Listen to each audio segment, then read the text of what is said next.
Ang Valenzuela Regional Trial Court o RTC na ang hawak sa dalawang kasong katiwalian ni dating Banban Mayor Alice Guo.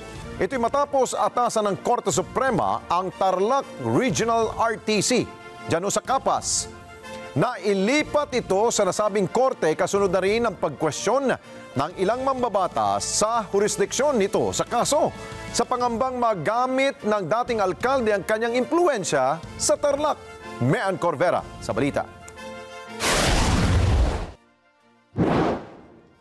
Ipinalipat na ng Tarlac Regional Trial Court sa Valenzuela RTC ang paglilitis sa dalawang kaso ng katiwalian na isinampalaban kay dismiss Banban Tarlac Mayor Alice Guo.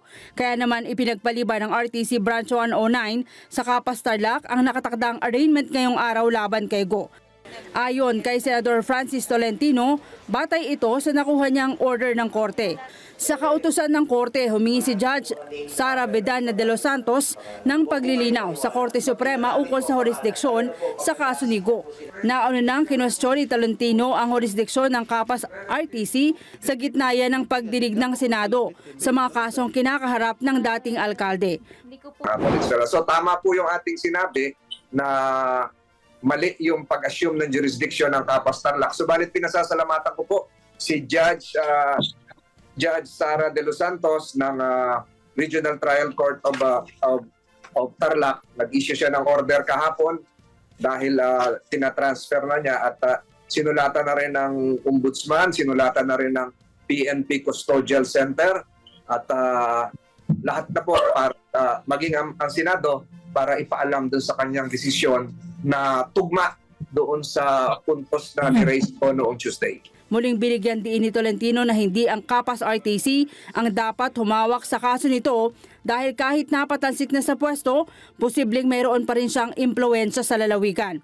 Hindi naman anya maaring ilipat sa kalapit na judicial region ang kaso tulad ng Pangasinan dahil isa sa mga alkalde doon ay iniuugnay sa kanya at sa Pogo operations sa Banban sa Tarlac. Pag mali po yung jurisdiction ng court, yung venue, sa isang criminal case, ay mali na po lahat yung gagawin. Kaya ang mangyayari po nun, maging yung warrant of arrest na in-issue ay invalid po yun. Kasi walang jurisdiction yung court. Kaya dapat po ito, ayoko naman panahan, yung judge ng Valenzuela, kung sino man yon, ay mag-reissue ng warrant of arrest kay Alice Guo at kung saan niya gustong i-detene, kung sa PNP Custodial Center, kung saan man, itatama na po yung mali. Bakit po? Kasi po pag mali sa simula, yung lahat ng errors can be raised for the first time on appeal kahit sa Supreme Court. So mapapawalang sala po si Alice Guo on the basis of a mere technicality. So ngayon, naitama na natin ito, wala na siyang lusot dito. Inakatakda namang iraffle sa Valenzuela RTC sa Huwebes sa susunod na linggo kung anong branch ang maaring humawak ng kaso.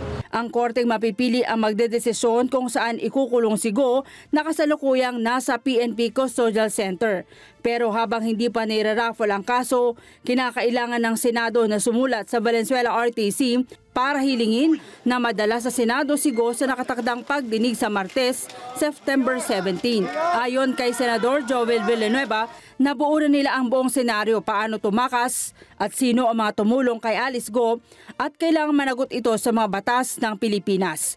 Ito ay mga kasabwat at kasosyo niya sa illegal Pogo operations sa Banban at Porac, Pampanga at pilit niya ang pinagtatakpan sa pamamagitan ng pagsisinungaling at pag-iwas sa tanong ng mga mambabatas.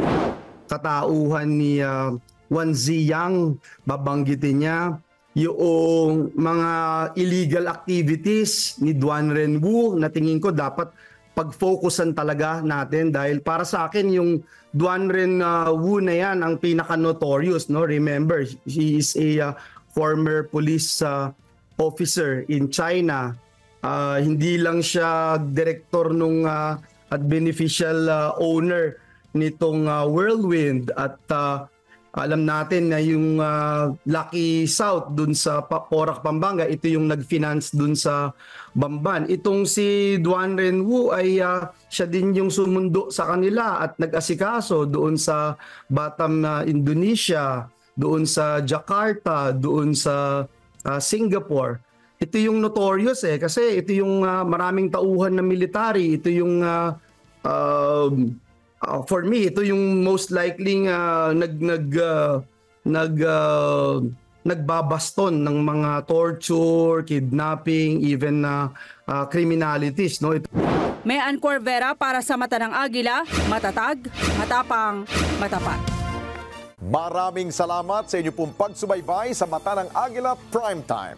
Para malaman ang matatag, matapang at matapat na mga balita, i-follow lamang at mag-subscribe sa @Net25 TV.